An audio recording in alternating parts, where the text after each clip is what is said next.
شروع کرتا ہوں اللہ کے ببرکت نام سے جو بڑا مہربان اور نہایت رحم کرنے والا ہے۔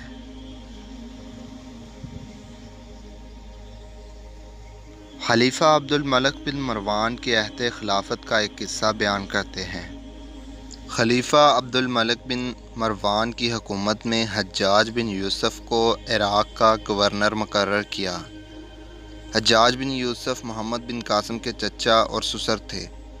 حجاج بن یوسف کا شمار تاریخ میں ایک ظالم حکمران کے طور پر کیا جاتا تھا۔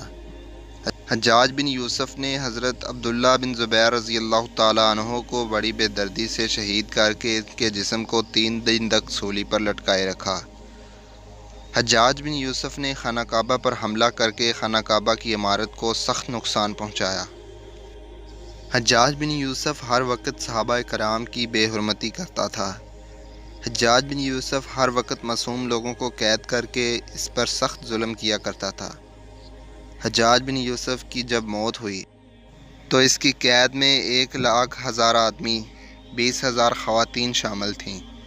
ان 20,000 عورتوں میں سے 4,000 عورتیں ایسی تھیں جس کے جسم پر کپڑے نہ تھے۔ یہ قیدی بغیر چھت کے ایک کمرے میں قید تھے۔ ان کمروں کی دیواروں کے ساتھ سپاہی کھڑے ہوئے تھے جو ان قیدیوں پر سخت ظلم کرتے تھے۔ ان قیدیوں میں سے اگر کوئی قیدی گرمی کی سختی کی وجہ سے اپنے ہاتھوں سے چہرہ چھپاتا، حجاج کے سپاہی ان کو پتھر مارتے تھے۔ ان قیدیوں کو کھانے کے لیے روٹی میں ریت ملا کر اور پینے کے لیے کڑوا اور گندا پانی دیتے تھے۔ حجاج قیدیوں کو سزا دینے کو فخر محسوس کرتا تھا۔ قیدیوں میں سے ایک قیدی مسلمان روزہ رکھنا چاہتا تھا۔ حجاج نے اپنے سپاہی کو حکم دیا کہ اس کے لیے ایک بہترین سی سحری تیار کی جائے۔ نوکروں نے حجاج کے حکم سے صدات کے خون سے آٹا گوندھ کر روٹیاں تیار کیں۔ اس روزہ رکھنے والے کو یہ روٹیاں پیش کی گئیں جس سے اس نے سحری اور افطاری کی۔ اس لعنتی کو یہ دکھ تھا کہ وہ میدان کربلا میں موجود کیوں نہ تھا۔ اس کا کہنا تھا کہ اگر میں کربلا میں ہوتا تو شمر سے بھی زیادہ ظلم کرتا۔ حجاج نے کوفہ و بصرہ کے درمیان شہر واسط تعمیر کیا تھا۔ یہاں حجاج بن یوسف زیادہ دیر نہ رہ سکا۔ حجاج بن یوسف 53 سال کی عمر پا کر فوت ہو گیا۔ روایات میں ہے کہ حجاج بن یوسف کے پیٹ میں کیڑے پکڑے گئے تھے۔ حجاج بن یوسف کے علاج کے لیے ایک طبیب آیا۔ اس نے حجاج بن یوسف کے پیٹ میں ایک گوشت کا ٹکڑا ریشم کی رسی سے باندھ کر منہ کے راستے سے داخل کیا۔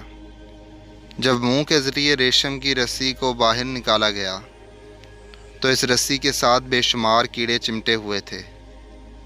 جب حجاج کی موت قریب آئی تو حجاج کا جسم مسلسل سردی کی وجہ سے کانپتا رہتا تھا۔ حجاج کے جسم کو گرم رکھنے کے لیے بے شمار انگیٹھیاں روشن کی جاتی تھیں۔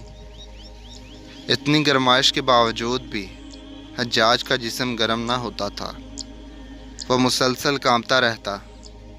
حجاج بن یوسف نے حسن بصرہ سے اپنی اس بیماری کی شکایت کی تو حسن بصرہ نے کہا کہ میں تجھ کو کافی بار منع کیا تھا کہ بے گناہ اور معصوم لوگوں کو قتل نہ کیا کرو۔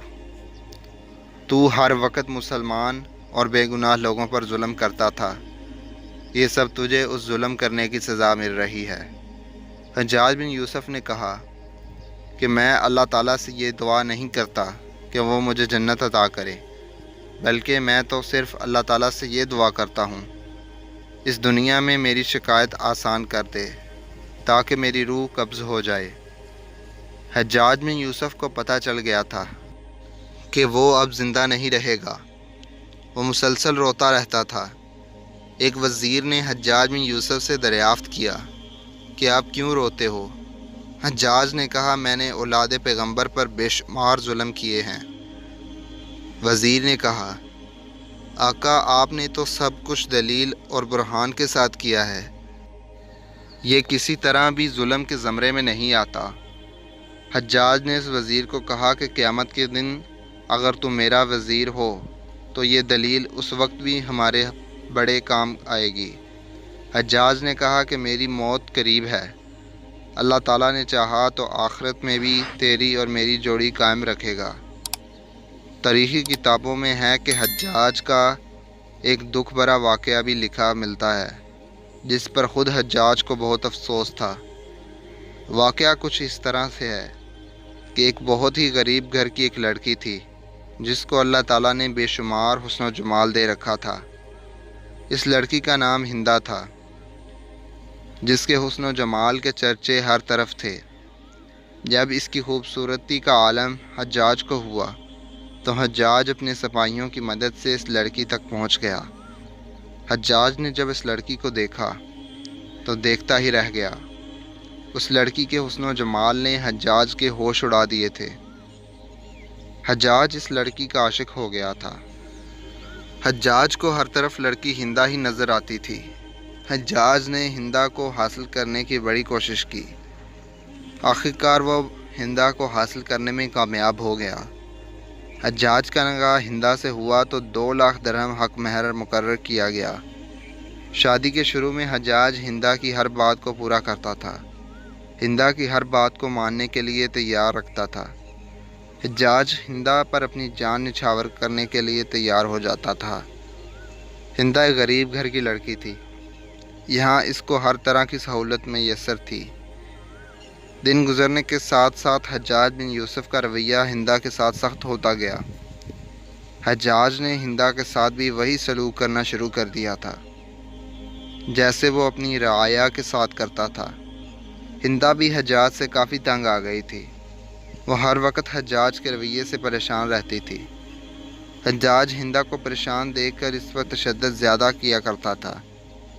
جب حجاج کا دل ہندا سے بالکل بھر گیا تھا تو اس نے عبداللہ بن طاہر کو بھیجا کہ ہندا کے پاس جاؤ، اس عورت کو 2 لاکھ درہم دے کر اس سے کہو کہ حجاج نے تیرا حق مہر ادا کر کے تجھے طلاق دے دی ہے، اب جہاں تیرا دل کرتا ہے تو جا سکتی ہے۔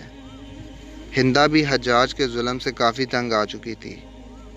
جب ہندا کے پاس طلاق کا پیغام آیا تو ہندا نے بڑی خوشی کے ساتھ قبول کرتے ہوئے کہا کہ میری جان اس ظالم سے چھوٹ گئی ہے۔ اس کے بعد ہندا بڑی خوشی سے اپنے پرانے والے گھر میں چلی گئی۔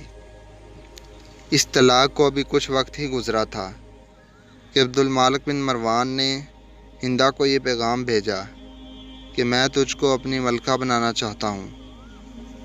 ہندا نے انکار کر دیا۔ عبد المالک کے بار بار پیغام بھجوانے پر ہندا ملکہ بننے پر رضامند ہو گئی، لیکن ہندا نے یہ شرط رکھی کہ مجھے جس اونٹ پر بیٹھا کر آپ کے محل میں لے جایا جائے گا اس کی لگام حجاج بن یوسف پکڑے گا۔ حجاج کو اس کی لگام پکڑ کر مجھے آپ کے محل تک لے جائے گا۔ عبد المالک نے ہندا کی یہ شرط کو مان لیا۔